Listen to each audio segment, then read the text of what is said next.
ప్రియులైన దేవుని పిల్లలందరికీ మన ప్రభును ప్రియ రక్షకుడైన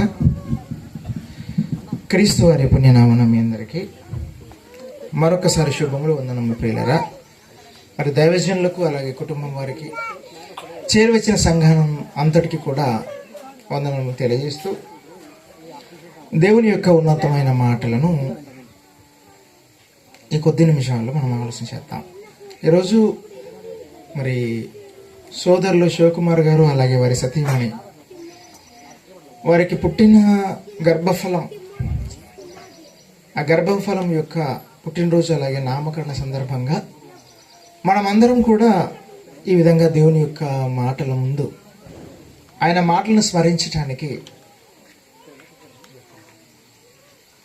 మనమందరం ఈ విధంగా కూర్చోవటం అన్నది దేవుని దయాపూర్వక సంకల్పం అని మనం నమ్మాలి. ప్రియులారా, ప్రేమైన దేవుని వాళ్ళారా, మీ అందరికి ఇంకొక 5 నిమిషాలు టైం ఇస్తున్నా, అడ్జస్ట్ చేసుకోండి. ఆ తర్వాత కెమెరా వద్దు, ఈ మైక్ కూడా తీసేయండి, గట్టిగా మాట్లాడదు కానీ డిస్టర్బ్ మాత్రం చేయొద్దు. 5 నిమిషాల టైం మీకు. ఇంకా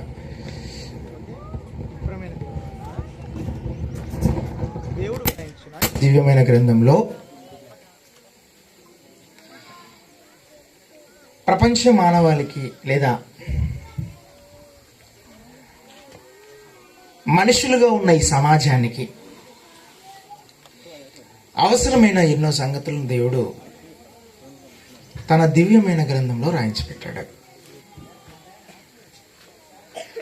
పుట్టినది మొదలుకొని లేదా తల్లి గర్భంలో మనుషులుగా మన జీవితం ప్రారంభమైనప్పటి నుండి శిశువుగా, బాలుడుగా, యవనస్తుడుగా, వృద్ధుడుగా, మరణం తర్వాత జీవితము, ఈ అన్ని విషయాలను గురించి దేవుడు చాలా స్పష్టంగా మనిషికి అర్థమయ్యే విధంగా చాలా విషయాలు రాయించి పెట్టాడు ఆయన. అయితే మరి ఈరోజు ఒక చక్కటి సందర్భం కనుక కుమారుని యొక్క పుట్టినరోజు అలాగే నామకరణ అన్ని పురస్కరించుకొని మనమందరం ఇక్కడ కూర్చున్నాం గనక దేవుడు రాయించిన మాటల్లో నుండి పిల్లల యొక్క పెంపకం, తల్లిదండ్రుల బాధ్యత,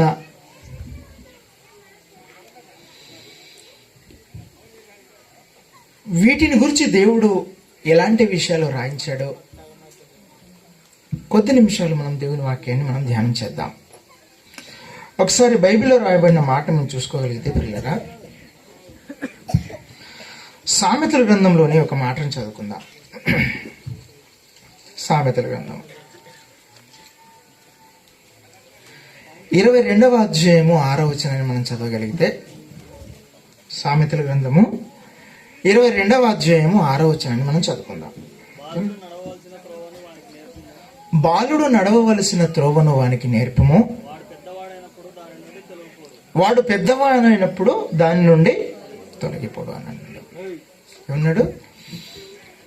బాలురకు నడవవలసిన త్రోవను వానికి నేర్పాలి అని అన్నాడు. దాని యొక్క ప్రభావం ఎప్పటి వరకు ఉంటుందని చెప్పాడు తెలుసా? పెద్దవాడైనప్పుడు వాడు దాని నుండి తొలగిపోడు. పెద్దవాడు అనంటే ఏమండి, బైబిల్లో దానికి దేవుడిచ్చిన అర్థం వృద్ధుడైనప్పుడు అని రాయబడింది. అంటే ఒక బాలునికి నడవవలసిన త్రోవను మనం నేర్పితే, అంటే బాలుడు నడవవలసిన త్రోవ ఉంది, నడవకూడని త్రోవ కూడా ఉంది. ఇప్పుడు మనం నడవవలసిన త్రోవను గురించి మాట్లాడుకుందాం. నడవవలసిన త్రోవలో నడిపించేది ఎవరు? బాలుడు నడవవలసిన త్రోవను వానికి నేర్పము అని అన్నాడు ఆయన. ఇక్కడ నేర్పించు అన్నాడు. ఇదిగో పక్కన ఏమండి, మనం ద్వితీయోపదేశ కాండం 6వ అధ్యాయం 6వ వచనంలోకి వెళ్ళగలిగితే తీయండి, అక్కడ అభ్యసింప చేయాలి అని అన్నాడు. ఏమన్నాడు? అభ్యాసం అని చెప్పాడు. అంటే మనము పిల్లలకు ఏం నేర్పమన్నాడంటే దేవుడు వాక్యాన్ని నేర్పించాలి. ఆ నేర్పిన విధానం, వాడు నేర్చుకున్న విధానం ఏ స్థాయిలో ఉండాలని చెప్పాడంటే ఆయన ద్వితీయోపదేశ కాండంలో, నీవు నీ కుమారులకు వాటిని అభ్యసింపజేసి అని అన్నాడు. అభ్యాసం. అభ్యాసం అంటే ప్రియమైన దేవుని వాళ్ళరా ఎంత పెద్ద మాట అంటే అది. అభ్యాసం అంటే నిరంతరం నేర్పించటం అని దాని అర్థం. అభ్యాసము అని అంటే ఇంకా చెప్పాలి ఏంటంటే, పిల్లలకు ఏ విధంగా అభ్యసింపజేయాలో, వాడు నడవవలసిన త్రోవను వానికి ఏ విధంగా ట్రైనప్ చేయాలని చెప్పాడంటే కింద వచనాలు చదవండి అన్నయ్య. అభ్యసింపజేసి నీ ఇంట కూర్చుండునప్పుడును, త్రోవను నడుచున్నప్పుడును, పండుకొనున్నప్పుడును, లేచున్నప్పుడును, అంటే దేవుని మాటలను గూర్చి పిల్లలకు అభ్యసింపజేయాలి లేదా నేర్పించాలి. ఎప్పుడప్పుడు ఏం చెప్పాడు? నువ్వు ఇంట కూర్చుండినప్పుడును, త్రోవను నడిచినప్పుడును, పండుకొనినప్పుడును. అంటే ఇవన్నీ ఎప్పుడు జరుగుతాయి తెలుసా అండి? బాలుడుగా ఉన్నప్పుడు సాధ్యమయ్యే పని.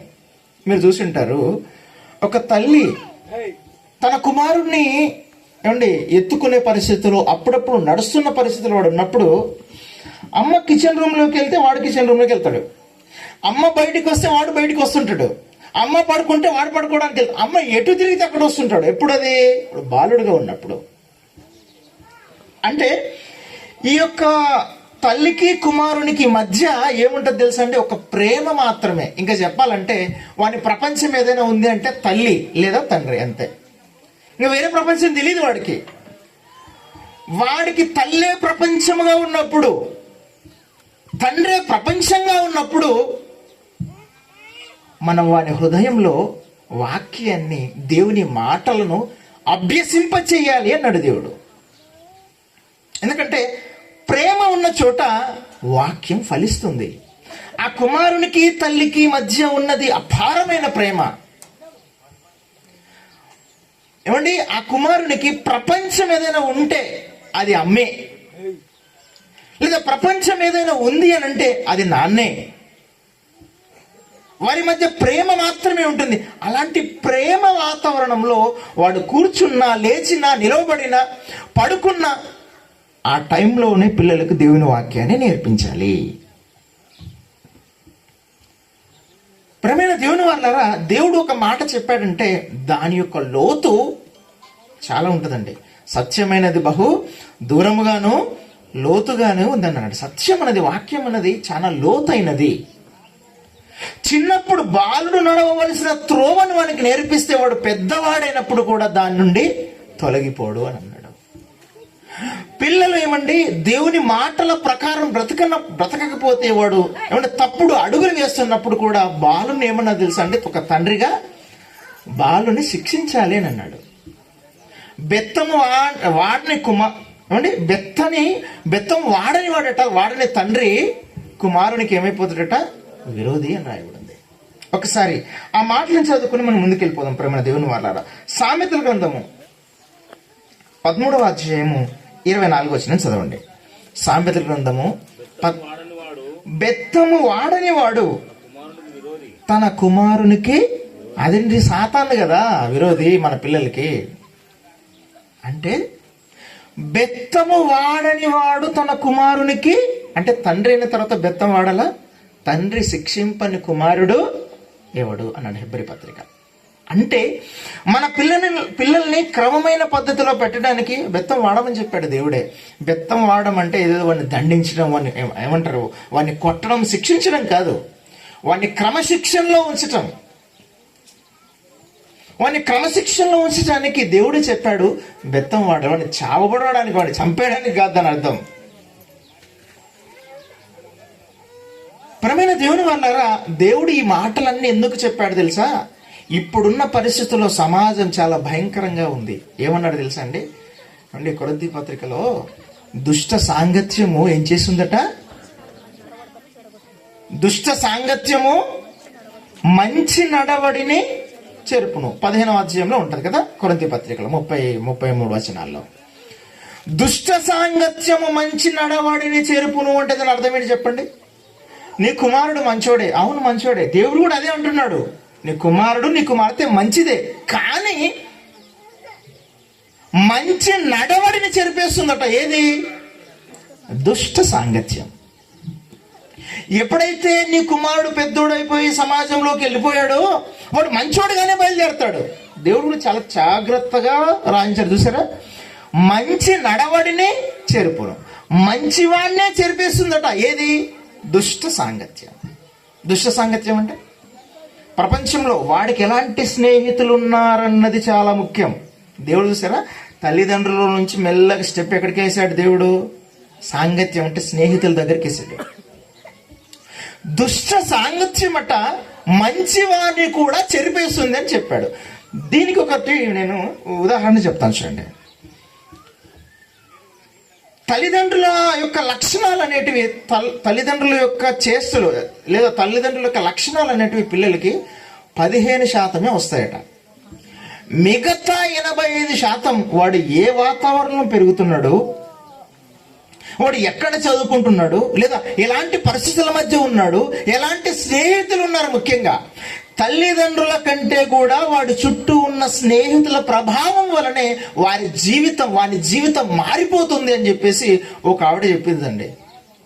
ఒక శాస్త్రవేత్త ఎలిజబెత్ బ్లాక్ బోర్న్ అని చెప్పేసి 2005లో ఆవిడ మనుషుల ప్రవర్తనల మీద పరిశోధన చేసి చివరిగా చెప్పింది ఏంటంటే, ఇదిగో మనం కొరింథీ పత్రికలో చదువుకుంటాం చూసారా, పౌలు గారు చెప్పిన మాట అదే చెప్పింది ఆవిడ.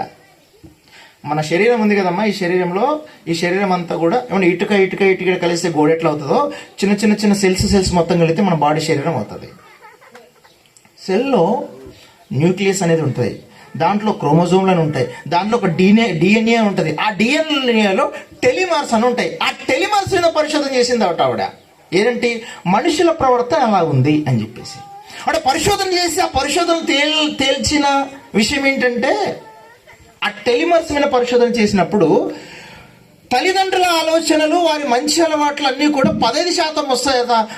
మిగతా 85% ప్రపంచంలో ఉన్న మనుషుల యొక్క ఆలోచనలు, వాళ్ళు పెరిగిన పరిస్థితులు, వాటి ప్రభావం వాడి మీద పడి తల్లిదండ్రుల మాట వినకుండా, తల్లిదండ్రుల లక్షణాలు మంచి లక్షణాలు కాకుండా దుష్ట లక్షణాలు వచ్చేసి పిల్లలు చెడిపోతున్నారు అని చెప్పేసి ఆవిడ ఒక మంచి స్టేట్మెంట్ ఇచ్చేసింది. 2005లో చదువుకున్న పిల్లలు ఉంటే చూడండి, ఎలిజబెత్ బ్లాక్ బోర్న్ అని చెప్పేసి ఆవిడ 2005లో నోబెల్ ప్రైజ్ కూడా వచ్చింది. ప్రవర్తన మీద పరిశోధన చేసింది ఆవిడ. పిల్లల ప్రవర్తన, మనుషుల ప్రవర్తన మీద పరిశోధన చేసి చెప్పిన విషయం ఇది. ఏమన్నాడు? 15వ అధ్యాయము కొరింథీయులకు రాసిన పత్రికలో చదవండి ఒకసారి అధ్యాయము వచనం. దుష్ట సాంగత్యం అట మోసపోకుడి. ఏందేనా? కొరింథీయులకు రాసిన పత్రిక 15వ అధ్యాయంలోనే మాట.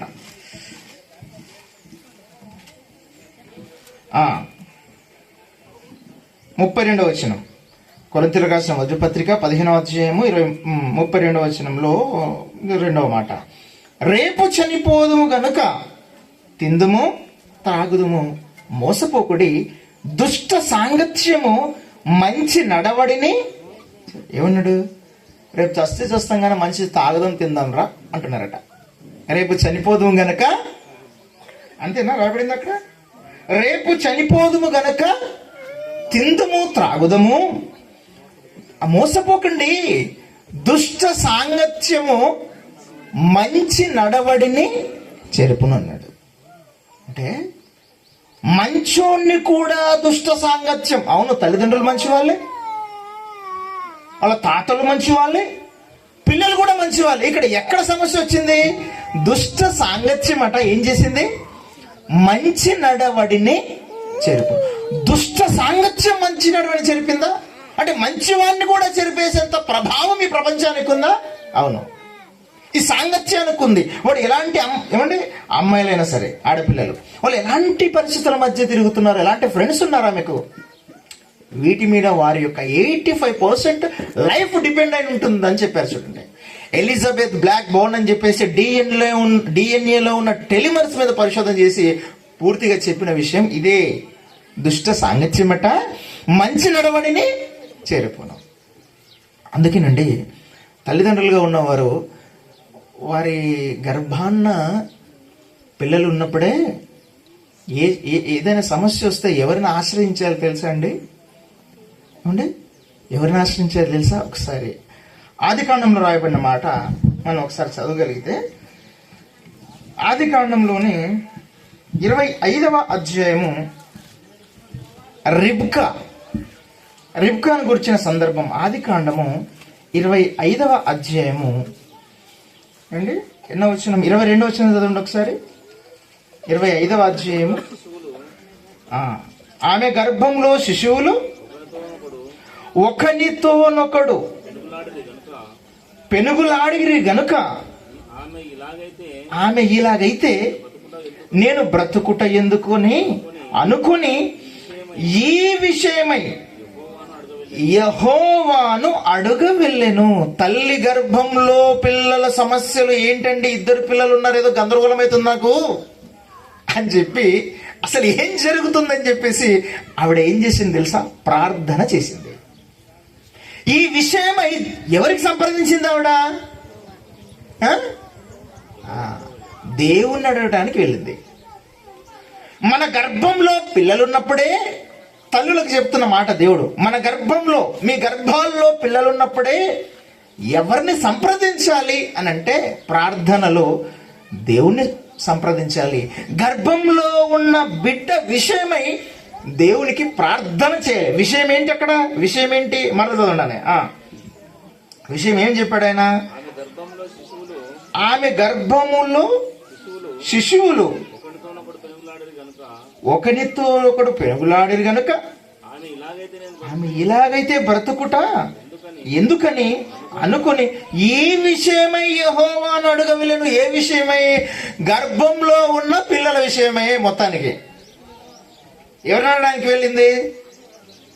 దేవుణ్ణి అడగడానికి. అంటే తల్లి గర్భంలో ఉన్నప్పుడే పిల్లల విషయమై దేవునికి ప్రార్థన చేయాలి.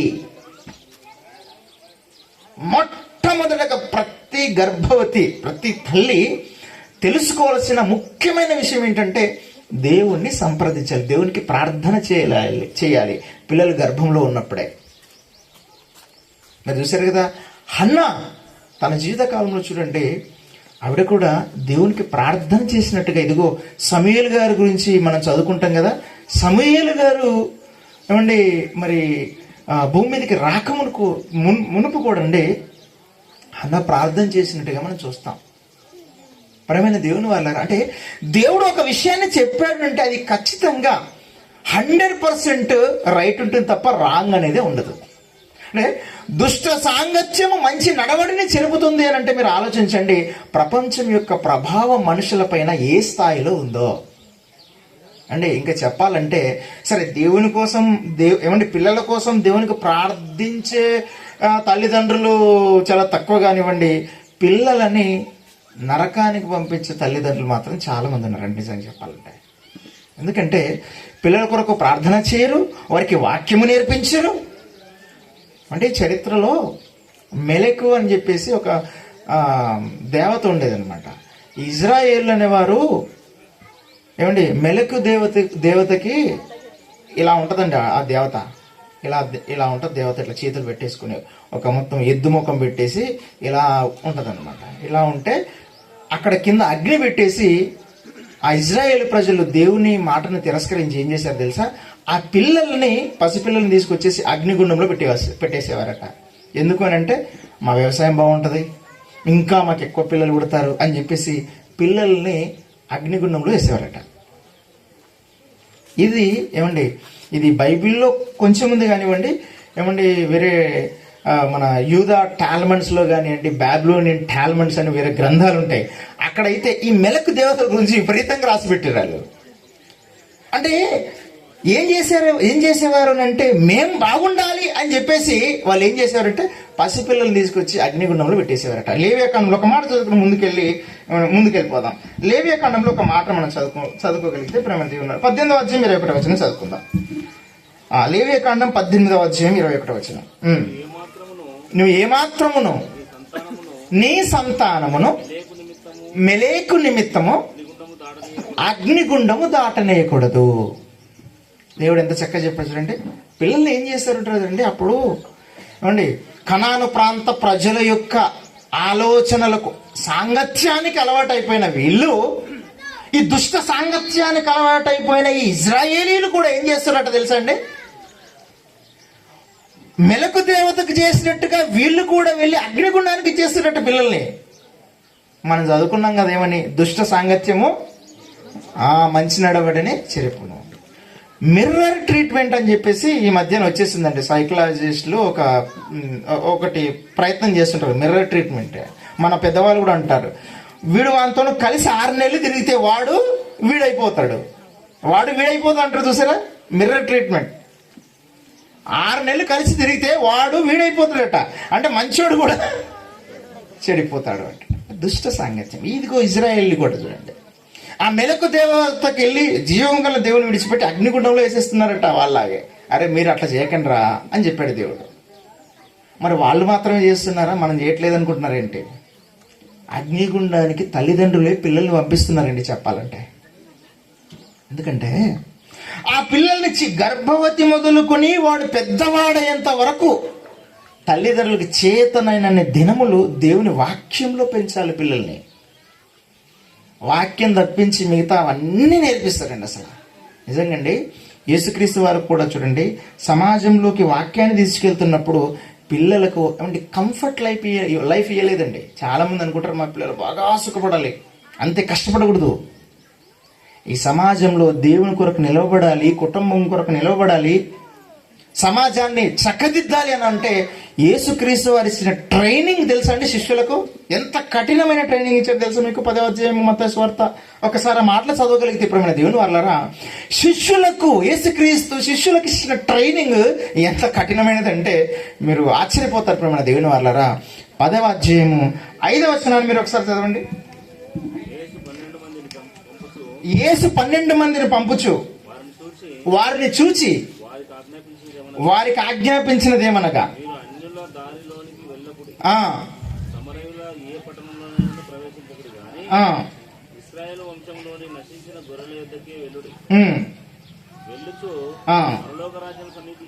కింది వచ్చిన అట్లాగే 5వ వచనం చదువుతురా.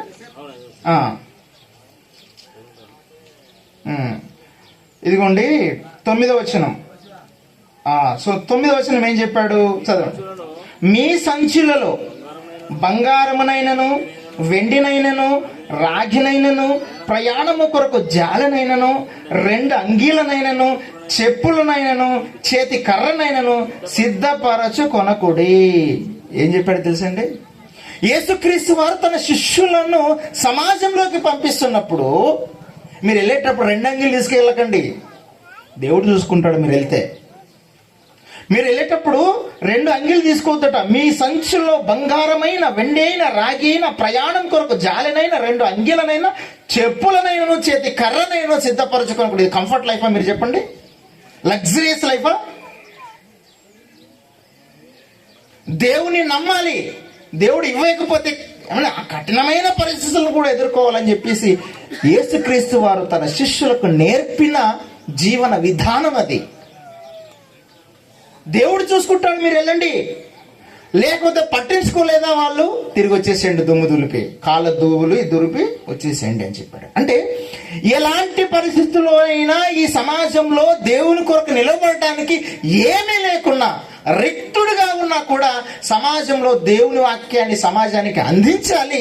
అందు విషయమై ఎలాంటి పరిస్థితుల్లో కూడా ఎంత కఠినమైన పరిస్థితుల్లో కూడా మీరు సర్వైవ్ అవ్వాలని చెప్పేసి యేసుక్రీస్తు వారు మీరు ఏది తీసుకెళ్ళకండి అని చెప్పేసారండి.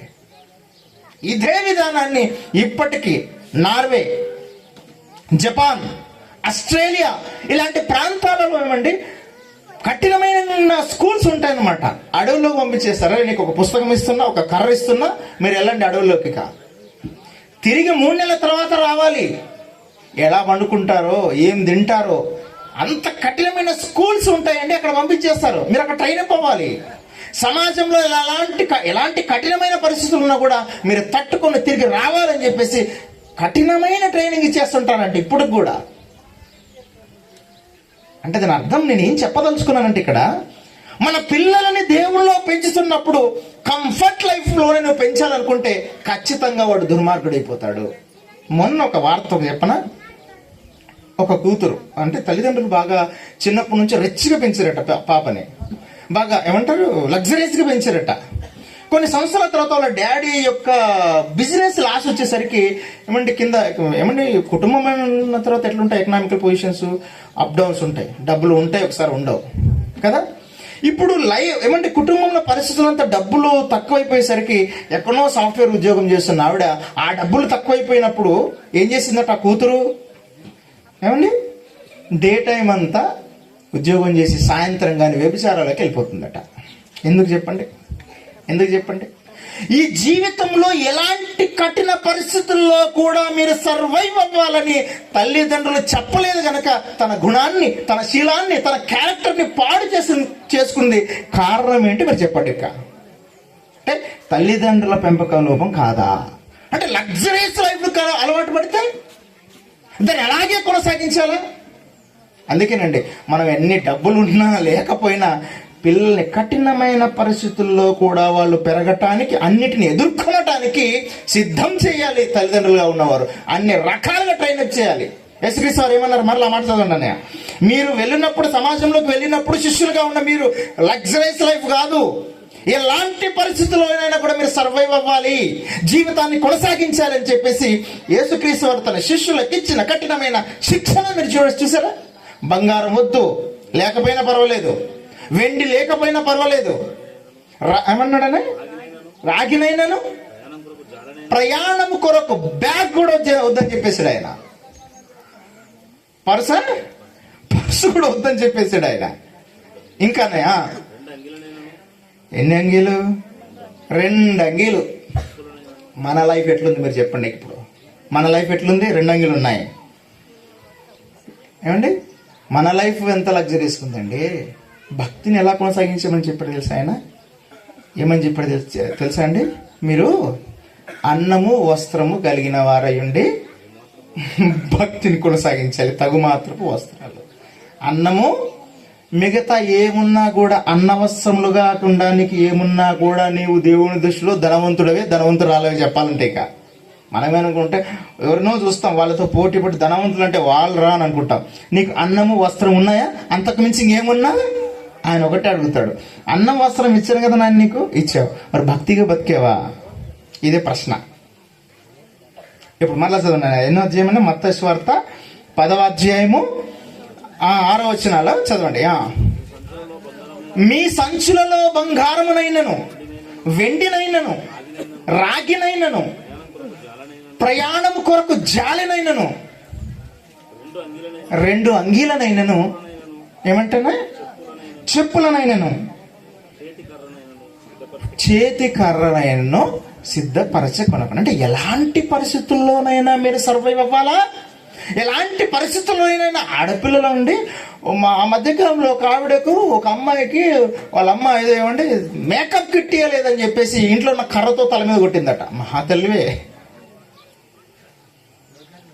నా బిడ్డ ఎట్లా పెరగాలంటే వాడు హీరోయిన్ కనిపిస్తుంది, అచ్చం అట్లనే పెరగాలి. చచ్చిపోద్దమ్మా. నా కొడుకు ఎట్లా పెరగాలంటే అక్కడ ఉన్నాడు సినిమా హీరో, అట్లుండాలి. ఎట్లా బ్రతకాలు నేర్పించండి. యేసుక్రీస్తు ట్రైనప్ ఎట్లా చేశాడు తెలుసా? అన్ని ఉన్నా లేకున్నా అన్ని పరిస్థితులను తట్టుకొని, ఎందుకు? భక్తిగా బ్రతకటం కోసం. అన్నిల్లో నేను సంపన్న స్థితిలో ఉండను ఎరుగుదును, పేదరికంలో కూడా ఉండని ఎరుగుదును అన్నాడు. ఎవరు? పౌలు గారు. అంటే ఎలా భూమి మీద మనం బ్రతకాలి, మన జీవితాన్ని ఎలా కొనసాగించాలి, భక్తిలో కొనసాగాలంటే. లేదు ఇష్టం వచ్చినట్టుగా బ్రతుకుతుందంటే అది నీ ఇష్టం. ఇదే సూత్రాన్ని ఎన్ని దేశాలు ఫాలో అవుతున్నాయో తెలుసా అండి? Japan, Canada, Sweden, Norway, Finland forest schools ఉన్నాయండి ఈ విధానాన్ని ఫాలో అవడానికి.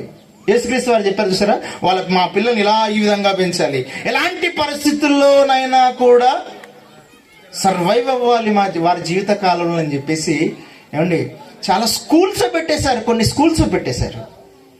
ప్రవీణ దేవుని వారులారా, అంటే పిల్లల్ని దేవుళ్ళ పెంచటంలో తల్లిదండ్రుల యొక్క నైపుణ్యం చాలా అవసరం. వాళ్ళ యొక్క ఆలోచన విధానం చాలా గొప్పగా ఉండాలి. ప్రవీణ దేవుని వారులారా, లేదనంటేనండి మనుషులకు విపరీతమైన ఆలోచనలు ఎక్కువైపోయి దుష్ట సాంగత్యం మంచి నడవడిని చెరుపులు అన్నట్టుగా ఏమండి లేవియాకాండంలో మనం చదవం ఏమని, తల్లిదండ్రులైన వారు తమ పిల్లల్ని ఏం చేస్తున్నారట అంటే అగ్నిగుండానికి బలిస్తున్నారట. ఇప్పుడు మనం కూడా ఏం చేస్తున్నామంటే మన పిల్లల్ని ఈ విధంగా దేవుళ్ళో పెంచకపోవటం వలన ఏమైపోతున్నారు తెలుసండి, నరకానికి వెళ్ళిపోతున్నారు. ఏమండి ఒకసారి మీరు బైబిల్లో రాయబడిన ఒక మాట మీరు చూసుకోగలిగితే మార్కు సువార్త 9వ అధ్యాయము 48వ వచనాన్ని చదువుకుందాం. మార్కు సువార్త 9వ అధ్యాయము 48వ వచనాన్ని చదువుకుందాం. ఓకేనా, ఒకసారి మాట చదవండి. ఏమన్నాడు, నరకమున వారి పురుగు చావదు, అగ్ని ఆరదు అన్నాడు. ఏమట, నరకమున వారి పురుగు చావదు. ఎవరి గురించి రాయించాడు మాట, మనుషుల గురించేనా పురుగుల గురించా? నరకమున వారి పురుగు చావదు అంటే దాని అర్థం ఏంటి చెప్పండి. అంటే భూమి మీద ఉన్నప్పుడు దేవుడు ఏమన్నాడు తెలుసా అండి, మీరు నా పిల్లలు అని అన్నారు. అన్నా కదండి, నేను నా పిల్లల్ని పెంచి పెద్దవారిని చేస్తే వారు నా మీద తిరగబడి ఉన్నారన్న మాటలు మనం చదువుకుంటాం. అంటే మనుషులైన వారు దేవుని పిల్లలు, వారిని దేవుడు గొప్పవారిని చేశాడని మనం చదువుకుంటాం. అంటే మనుషులంతా దేవుని పిల్లలైనప్పుడు ఇప్పుడు నరకానికి వెళ్ళేసరికి అదే దేవుడు ఏమంటున్నాడు తెలుసండి, అదే దేవుడు ఏమంటున్నాడు, నరకమున వారి పురుగు అంటే అంటే నరకానికి వెళ్ళిన తర్వాత మనుషులు పురుగులాగా కనిపిస్తున్నారేంటి దేవుడికి? నరకమున వారి పురుగు చావదు అని చెప్పేశాడు. నరకమున వారి పురుగు చావదు అన్నాడు. అంటే పురుగు అంటే మనిషిని దేవుడు నరకానికి వెళ్ళిన తర్వాత పురుగు అంటున్నాడు. ఇక్కడ ఉన్నప్పుడైతే నా ద్రాక్ష తోట అన్నాడు, నా ద్రాక్ష వనము అని అన్నాడు, నా పిల్లలు అన్నాడు. ఇంకా చెప్పాలంటే నా బంగారం అంటుంటారు కదా పిల్లల్ని. ఆ విధంగా భూమి మీద ఉన్నప్పుడు అంత గొప్పగా చెప్పాడండి దేవుడు మనుషులను గురించి. కానీ ఎప్పుడైతే మనిషి నరకానికి వెళ్ళిపోయాడో, నరకానికి వెళ్ళిన తర్వాత దేవుడు ఏమంటున్నాడు, నరకమున వారి పురుగు చావదు, అగ్ని ఆరదు అని చెప్పేశాడు. అంటే మనుషులను లేదా పిల్లలను దేవుళ్ళో పెంచకపోతే అండి వారు ఎక్కడి వరకు వెళ్ళిపోతారని చెప్పాడంటే తెలుసా అండి, దేవుడు నరకానికి వెళ్ళిపోతారు అని చెప్పారు. ఏ విధమైన పెంపకం లేకపోతే ఇదిగో యేసుక్రీస్తు వారు చెప్పినట్టుగా, ద్వితీయోపదేశ కాండంలో చెప్పినట్టుగా వాడు పెద్దవాడైనప్పుడు తొలగిపోడు అన్నమాట మనం చదువుకున్నాం. చూసాడు, బాలుడు నడవవలసిన త్రోవను వానికి ఏం చేయాలట, నేర్పండి అన్నాడు. ఏమండి ముగించేస్తానులేండి. సమూయేలు గారు చిన్నప్పుడు దేవునిలో పెరగటం వలన ఆయన పెద్దవాడైనప్పుడు ఆయనకు దేవుడు తోడుగా ఉన్నాడు అని సమూయేలు గ్రంథంలో మనం చదువుకుంటాం. బాలుడుగా ఉన్నప్పుడు అట్లున్నాడు, పెద్దవాడైనప్పుడు ఏమైపోయాడట, ఏమండి దేవుడు అతనికి తోడుగా ఉన్నాడు అని చెప్పాడు. చివరిగా మాట చదువుకుని ముగించేసుకుందాంలేండి. సమూయేలు గ్రంథం 1వ అధ్యాయం, క్షమించండి 8వ అధ్యాయం 3వ అధ్యాయము 13వ వచనం. సమూయేలు పెద్దవాడు కాగా యెహోవా అతనికి తోడై ఉన్నందున అతని మాటలలో ఏదియో తప్పిపోలేదు. సమూయేలు పెద్దవాడు కాగా, బాలుడు నడవవలసిన త్రోవను వానికి నేర్పము, పెద్దవాడైనప్పుడు దాని నుంచి తొలగిపోవడం రాయబడింది కదా. ఇదిగోండి, సమూయేలు చిన్నప్పటి నుంచి దేవుల్లో ఉండటం వలన పెద్దవాడైనా కూడా ఆయన దేవుడు ఆయనకు తోడుగా ఉన్నాడు. కళ్ళు మూసుకొని ప్రార్థన చేసుకున్నాం.